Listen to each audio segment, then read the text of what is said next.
នាងរត់ចោលខ្ញុំទៅហើយសតាសម្បត្តិតាមទឹកលេដាក់នៅលើខណាជាតិនេះឆែកទៅហើយប្រពន្ធបងអើយដាច់ចិត្តម្លេះស្រីប្រងណាមិនយំប្រពន្ធរត់យ៉ាហាត់ពេកឥឡូវតែតោសល់តែស្រមោលបាត់អូនពីដៃនឹកនឹងប្រពន្ធណាស់ឯកគួយជាងទៀងទឹកភ្នែករាល់ថ្ងៃយន់ញប់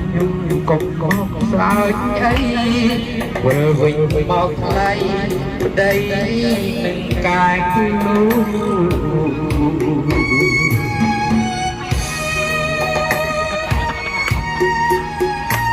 បាទមកនេះដែរសញ្ញាតតស្គាល់រាបខ្ញុំតាំងតែប្រយ័ត្នប្រព័ន្ធរត់ចោលអើយ